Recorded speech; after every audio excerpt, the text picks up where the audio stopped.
Alright, so I'm going to be going over the add-ons for Dredge. Dredge is a weird character as far as add-ons go, because a lot of them aren't really that bad. There are a few standouts as far as good and bad goes. And I've been playing him almost non-stop since his release. I've really fallen in love with this character.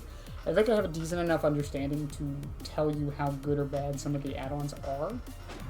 So, the wooden plank is the first one up. It's one of the browns. All of the browns, what I will say, is none of them are terrible, but I wouldn't recommend using any of them unless they're all you have, with one exception. So the wooden plank is not the exception. The wooden plank increases the amount of nightfall charges you get when the survivor is hooked by 25%. It's really not that much. It requires you to down somebody, and it requires you to hook them, which I know behavior likes to put it as simply in their patch notes, but sometimes it cannot be that easy. And besides which, it means you're only getting use out of this add-on 11 times at max. So I would not recommend it, unless, once again, it's the only thing you have left. Next, we have the Mortar and Pestle.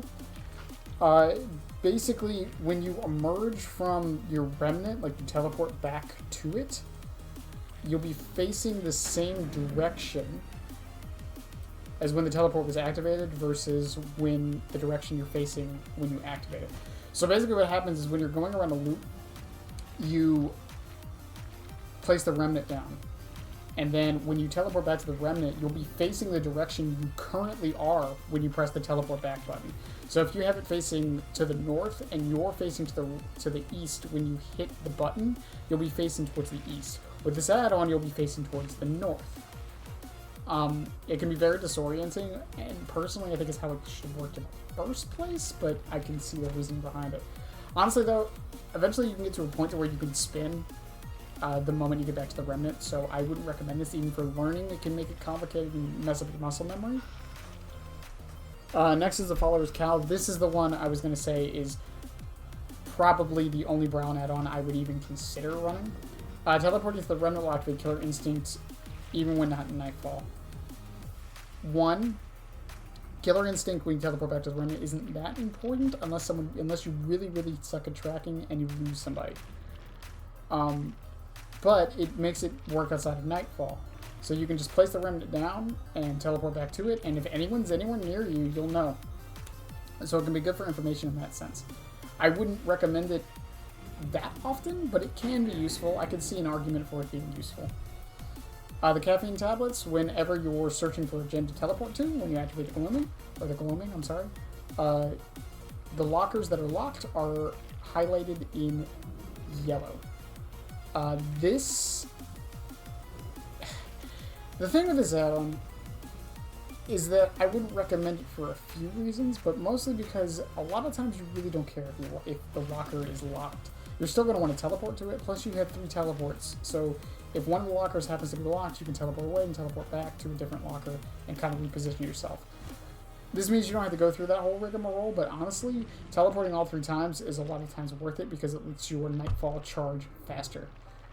Especially with another add-on we'll be going on in just a minute. So I wouldn't recommend this unless you really, really don't like the feeling of going to a locked locker. It's really up to you. A lot of times survivors lock every locker on the map at the beginning anyways. So, once again, it's personal preference, I suppose, but I'm not a big fan of this add-on at all. Next we have the Skull.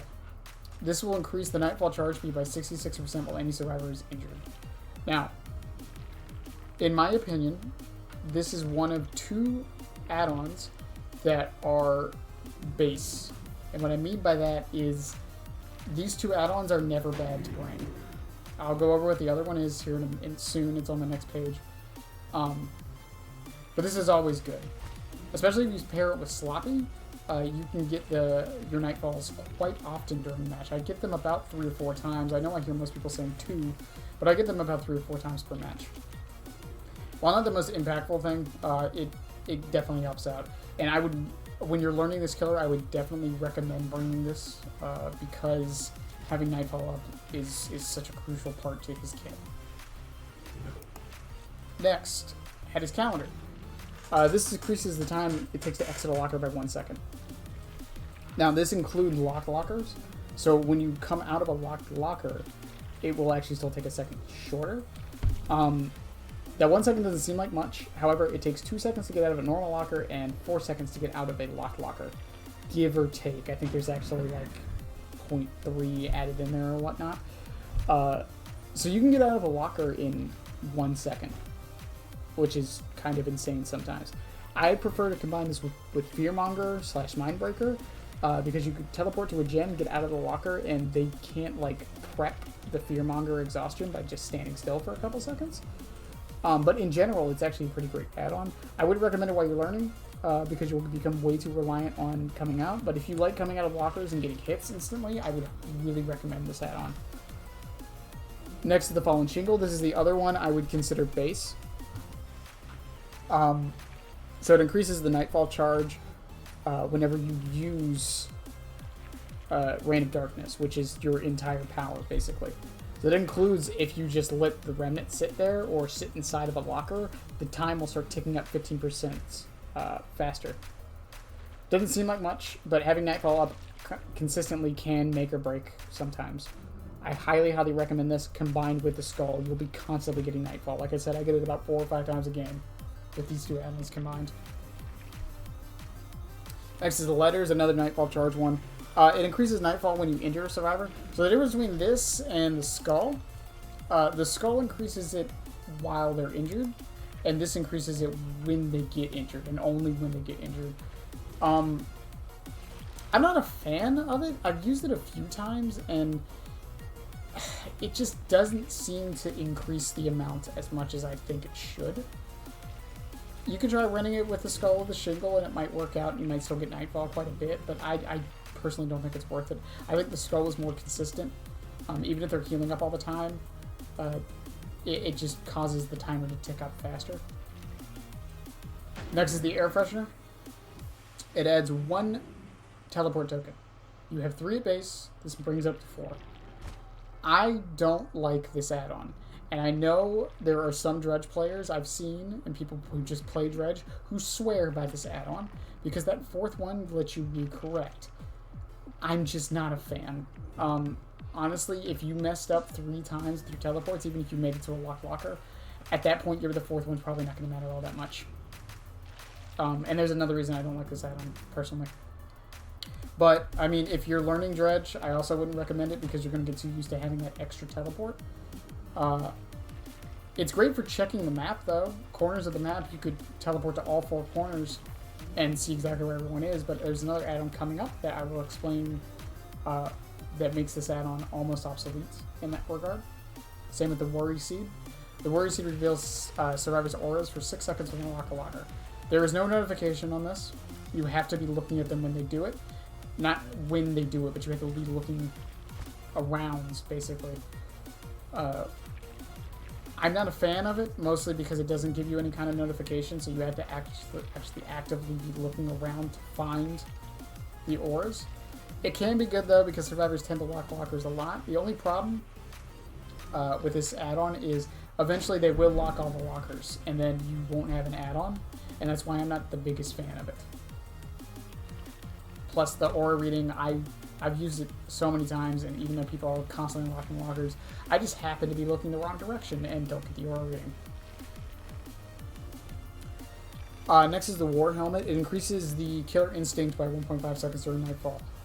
Once again, not the worst thing in the world, not the best thing in the world. I wouldn't recommend it. Killer Instinct is often inconsistent and can really throw you off, and survivors can play around it. Not that they're actively trying to most of the time, but they can. If you really like your Killer Instinct, though, go for it. There's no counter to Killer Instinct, so maybe give it a try. The Automarian's Writing increases the teleport cooldown by 4 seconds while not in Nightfall. This add-on is a game changer. You will constantly, and I mean constantly, have your teleport up when Nightfall isn't up. And once again, combined, as you can see above, in this build that I have, it can be huge having your teleport all the time. It basically brings it to the cooldown it has during Nightfall, outside of Nightfall, which is just crazy at times. Highly, highly recommend it, especially in combination with the microphone, which we'll get to in just a second. The Destroyed Pillow decreases the Nightfall by 2.5 seconds during, or I'm sorry, decreases the teleport cooldown by 2.5 seconds during Nightfall. Not as big of a deal. Nightfall, or the teleport cooldown during Nightfall is actually pretty short as is. I guess if you really, really want to snowball off of it, you can bring it. I just don't recommend it just because the cooldown is so fast during Nightfall as is. I just think it's overkill at that point. So I wouldn't really recommend bringing this. The Broken Doll increases the duration of Nightfall by 20 seconds. Nightfall at base is 60. This increases it to 80. This is personal preference. I would rather have more Nightfalls than one long Nightfall. Nightfall isn't that powerful, to be honest. It can be, but for the most part, it's really not that powerful. So having an extra 20 seconds really doesn't do too much. And the thing is, let's say you get Nightfall twice in a match, which is what most people normally get. It's 2 times. So you're basically increasing Nightfall by 40 seconds. But if you get it 3 or 4 times, like I usually do with the Skull and the Shingle, you're getting 20, or you're getting an extra 2 minutes added on. So it really comes down to personal preference. If you want to snowball off of the first or second Nightfall, you get very good. There's also, you can combine it with a Field Recorder, which we'll also get to, that could make for some pretty decent plays with it. Next is the Tilling Blade, probably his worst add-on, I'm not gonna lie, and it's a purple. I'm being hyperbolic. It's not terrible, it's just not great. If I was to change this add-on, I would just get rid of the timer. I don't understand why there's a timer. Keep it on the blindness, but the hemorrhage and mangled I would take off. So basically during Nightfall, and also they have to be full health. You can't put it on a survivor down.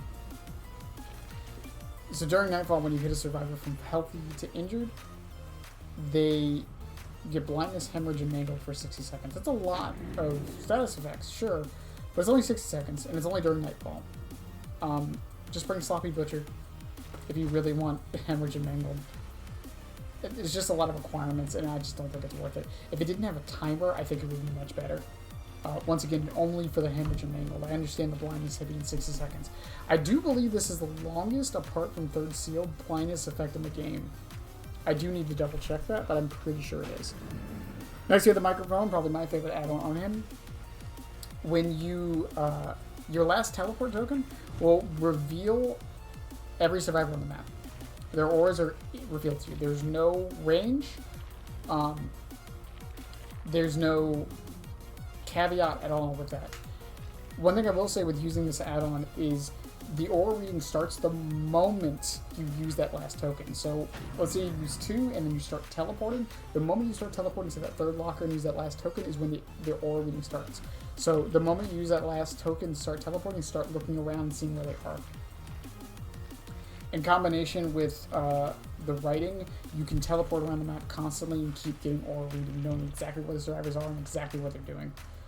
I combine this a lot with Make Your Choice to basically teleport back to a locker near the hook and see where the Unover went. You could also bring Floods of Rage to get a similar effect, but this lets you bring other things instead of relying on the Scourge hook, basically. Next is the Field Recorder. Starts the trial with Nightfall and ends the trial with Nightfall once all generators are done. And if a survivor touches your remnant for 15 seconds. I'm sorry, if survivor touches your remnant, they're exhausted for 15 seconds. Don't worry about that last part. Reason being, it's very difficult sometimes to get the survivor to touch your remnant. A lot of times they will either mess up, run away from it, or just walk away from the loop as is. It's a nice secondary effect, don't get me wrong, but don't rely on it happening too often. But starting the trial in Nightfall, there are a few uses for that. One, it applies instant pressure. They don't exactly know where you are, and if it's an indoor map, they have no idea. It lets you start the match in undetectable and can build some pressure off of that. And then at the end of the match, Nightfall automatically comes up, and it might let you snowball just enough to get off the exit gate. Who knows? I'm not a big fan, but I've gotten some use out of it, I will say. So, not terrible, not great. Next is the boat key. Increases your teleport speed by 25% when not in Nightfall. When the generators are powered up, all locks are broken. So, the teleport speed is actually really, really impactful. I wouldn't recommend using this a lot. You will get very, very used to the teleport speed. And it's almost as fast as it is during Nightfall. I believe Nightfall is actually 50% faster. And I usually use this in combination with the calendar to get out of lockers faster. And it can let you get some pretty cheeky hits because they're not going to expect you to come halfway across the map so quickly. Because there is that time it takes them to teleport to a locker. I highly recommend at least trying it. It might not be your thing, but I like it. To the eerie add-ons, the worst one first, the Sacrificial Knife. When exiting a locker during Nightfall, blocks all vault locations within 16 meters for 5 seconds. So, this add-on has a lot of issues. One, only during Nightfall. That's probably the biggest issue. If this was any time you exit a locker, it would actually be pretty okay. Two, within 60 meters, they could just run away. And three, when it says blocks all vault locations, that's technically not true. It vaults windows. It will not block pallet vaults. I don't think there's a single thing in the game that blocks pallet vaults. I have used it a few times and gotten literally zero use out of it. I haven't even noticed it's been in effect most of the time. Sometimes I forget I'm running it. But it is what it is. I do not recommend this add-on at all. I don't understand why it's an eerie, to be fair. But it is what it is. The last one is the wooden plank. The survivors are afflicted with an exposed status effect for the last 12 seconds of Nightfall. So, Nightfall is 60 seconds long. 12 seconds is the last fifth of the circle. My recommendation for using this add-on, don't try to force it and kind of just let it happen. That's really all I could say. I've gotten some use out of it and snowballed some games with it, but for the most part, it is extremely inconsistent. Survivors can loop you around.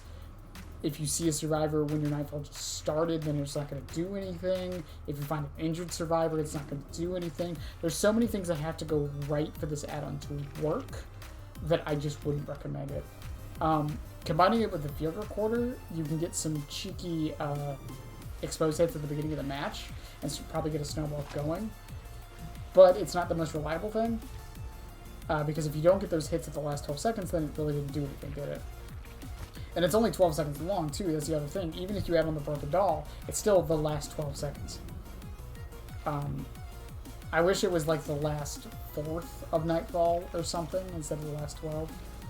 Maybe make it 15 seconds. I have a feeling they're going to buff this add-on. I don't know about the Sacrificial Knife, but we'll see.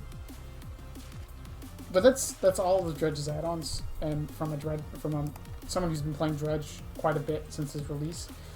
Like I said, I would really recommend the Skull and the Shingle for just base add-ons. As far as like, if you don't know what to bring or have any idea, just bring those two. They're always consistent, almost always get use, and they're very good. If you like aura reading, go for the microphone plus the writing. If you like having Nightfall up longer, go for the Broken Doll. Hattie's Calendar if you want to get some good hits outside of lockers. The Worry Stone, once again, I hear people praise this add-on. I do not like this add-on, but if you do, go right ahead. Just remember that you get no notification, you need to be looking around. The ones I wouldn't recommend, and I would say avoid like the plague, are the Plank, the Mortar and Pestle, probably the Follower's Cowl, the Burnt Letters, the Destroyed Pillow, and the Tilling Blade, and the Sacrificial Knife. Everything else is actually pretty okay. This killer has a lot of decent add-ons. None of them are completely game-breaking either, I wouldn't say. None of them make him like super, super strong right out the gate, which is nice. And I've been finding a lot of decent builds with him. I've got my 3 main ones here. But yeah, like I said, a good combination with these two is combining this with Make Your Choice. It means you don't have to bring a Scourge Hook. I like this build. This build has been working decently well for me for the most part. But we'll see how things go in the future. If I was to make any changes to any of these add-ons, I would get rid of the timer on the Hemorrhage and Mangled on this, on the Tilling Blade, keep the one for the blindness. I would make this 10 seconds, or increase the range, or make it so it works outside of nightfall. One of the three, not all three. And then for the wooden plank, just make it the last fourth of nightfall. 12 seconds is basically nothing sometimes. But that's really all I would add. Oh, for the microphone, I will also add, when entering a locker, every other locker within 6 meters will open. So this can confuse survivors, scare survivors, and let them know where you are. What you can do, though, is teleport to 2 lockers relatively next to each other and get them to slam twice. And that can, I've seen that really, really confuse survivors before. But basically, with you knowing where they are, aura-wise, that you're not going to sneak up on them entirely, but you might still get a few sneak hits in based on where you're going. You have to be a little creative with Dredge. You can't just teleport to where they're going. You kind of have to teleport to, like, 3 steps ahead of where they're going. Or predict the double backs. I'm probably going to be releasing a lot more Dredge content than Clown. Not that I hate Clown, I love Clown, but yeah, this is probably going to be the start. Like I said, I've been having a lot of success. I'm probably going to be making some build videos on him soon, and not just random gameplays for my streams, but we'll see. Hope you guys have a good one. Like, sub, all that random shit I'm supposed to say. I really don't care if you do or don't. It's up to you. Have a good one, and bye.